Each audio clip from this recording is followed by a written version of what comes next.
Hey, welcome to Integrative Preparedness. I'm Steve Smith. It's late at night. I don't usually shoot them this late, but I've been busy all evening, and I wanted to get this one out tonight because there was a couple of interesting things that happened today.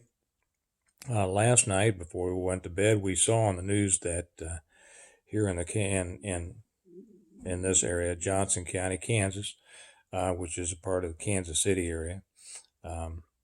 There were 2 cases of coronavirus that they were suspecting, and I don't have all the terms down like people who are covering this all the time. I'm fairly new to this dance, but there were 2 that were self-isolating because I guess there was a chance that they might have this, and they were self-isolating at home.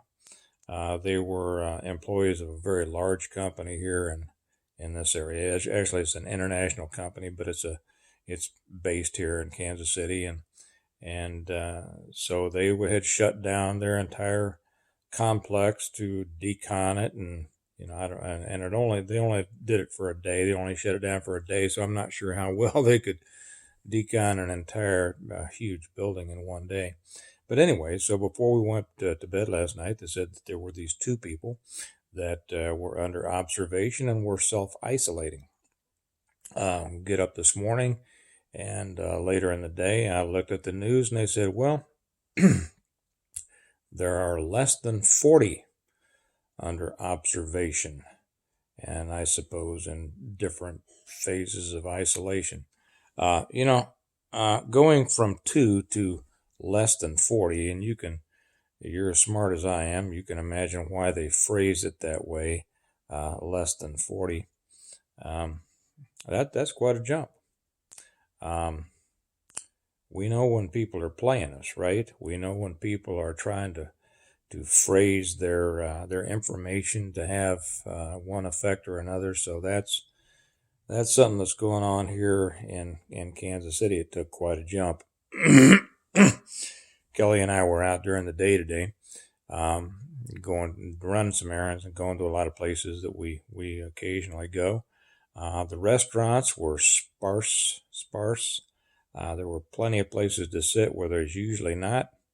Parking lots were not full. Parking lots that you usually have to really fight for a place to park, there were plenty of places to park. The streets were not busy. Couple of other, what else did I want to put in here? Oh, she talked to, she has a friend who's with one of the big chain, big box home improvement companies. There's several. And her friend told her that Home Depot, Lowe's, and Menards are all out of N95 masks and hand sanitizer. And,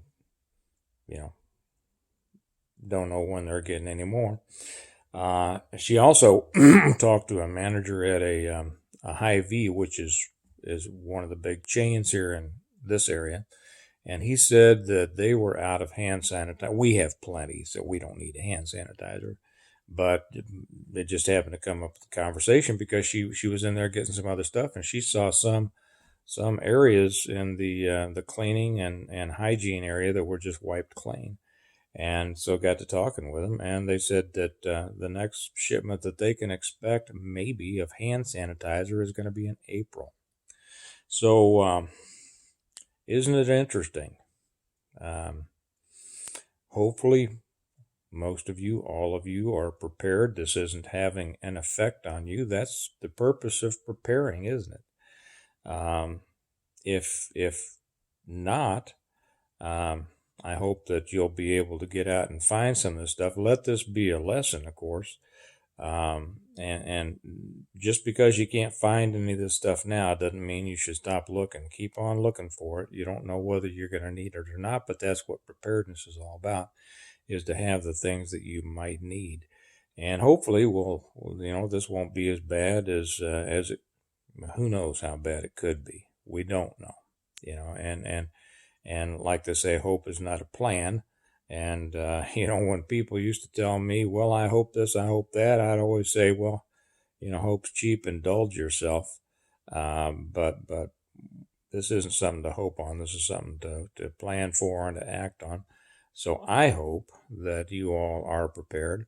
For those of you who may not be, I hope that you'll be able to get what you need as we go through this, and I hope that you'll never be unprepared again. And remember, this is also an excellent opportunity for us to talk to those people who weren't very receptive to the whole idea of preparedness before, because now everybody's a prepper, right? And now it's cool. So hopefully that'll be the silver lining to this thing. But I'm headed to bed. I just wanted to pass those few things on.